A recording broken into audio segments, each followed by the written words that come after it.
Al Adask has a radio program called American Independence Hour.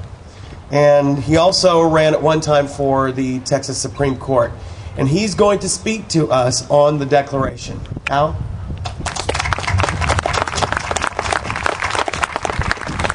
Morning. We live in interesting times and even dangerous times. Most of you understand that we have terrible problems with our politicians.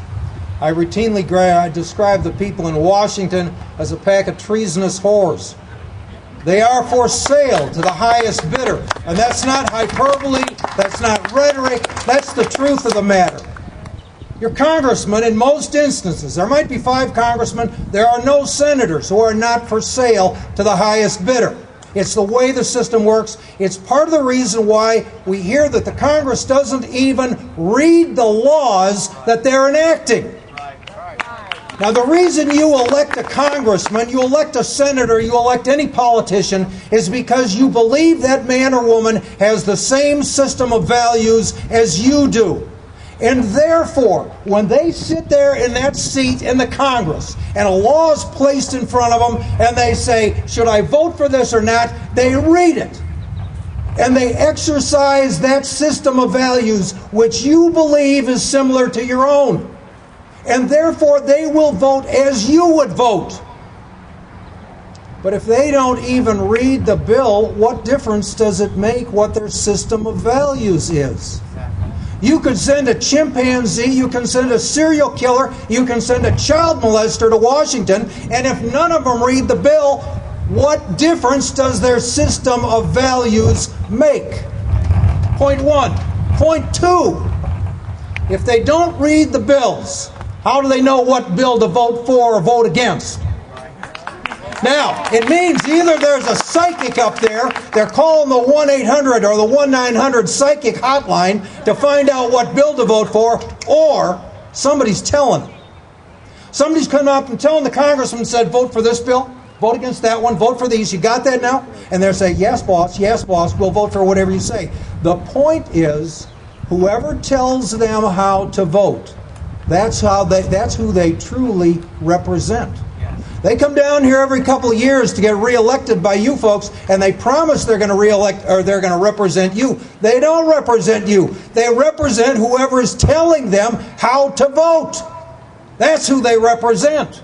And it's wrong. Now, we have big problems with the political system. At the same time, we have enormous problems with our economic system. We have a government right now that tells us it's $13 trillion in debt, and the real debt for this government is at least $55 trillion, and some people say it's $100 trillion. It's too great to ever be repaid. It can't possibly be repaid. Can't possibly be repaid.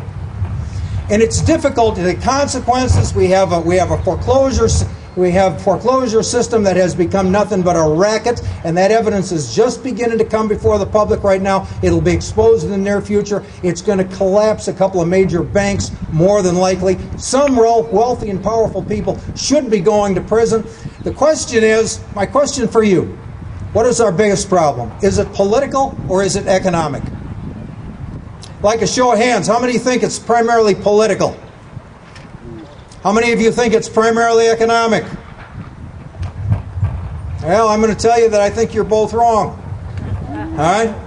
The primary problem is spiritual. That's what the primary problem is. Now, we've heard God Bless America. Is that Kate Smith? Well, I haven't heard that name in so long. I bet you it's 30, 40 years, and I was trying to think, what was that woman's name? I heard that when I was a kid, but I haven't heard that music. God Bless America. We've heard a couple of the speakers stand up and tell you that this is ultimately, they're touching on this. We are engaged in spiritual warfare, and that's what you people are primarily engaged in. You may not clearly understand it, but I'm going to try to explain why I believe that's true. That's the focus of this program. And your spiritual warfare, it goes to the idea of whether we are going to do God's will, whether we're going to do man's will. Let me give you, there's a couple of quotes here I want to read. One from Cecil B. DeMille. He is the producer, director of the Ten Commandments, the motion picture, The Ten Commandments. And in the introduction to that movie, he says the theme of this picture is whether men ought to be ruled by God's law or whether they are to be ruled by the whims of a dictator like Ramses. Are men the property of the state, or are they free souls under God? This same battle continues throughout the world today. And he's exactly right. You are engaged in spiritual warfare. The reason you are here, whether you understand it yet or not, it's not just politics, it's not just economics. You're engaged in spiritual warfare, and this warfare has been going on for thousands of years.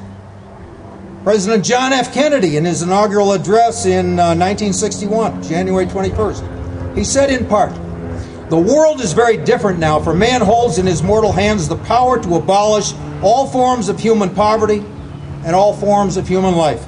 And yet the same revolutionary beliefs for which our forebears fought are still at issue around the globe. The battle that the rights of man come not from the generosity of the state, but from the hand of God." Kennedy was exactly correct. This is spiritual warfare. It's a question of whether your rights flow from God or whether they flow from the government. If you are going to engage in spiritual warfare and understand it in this country, you've got to go back, not to the Constitution, you've got to go back to the Declaration of Independence. This is, from my perspective, and that's the reason I do a radio program called the American Independence Hour. The independence refers back to the Declaration of Independence.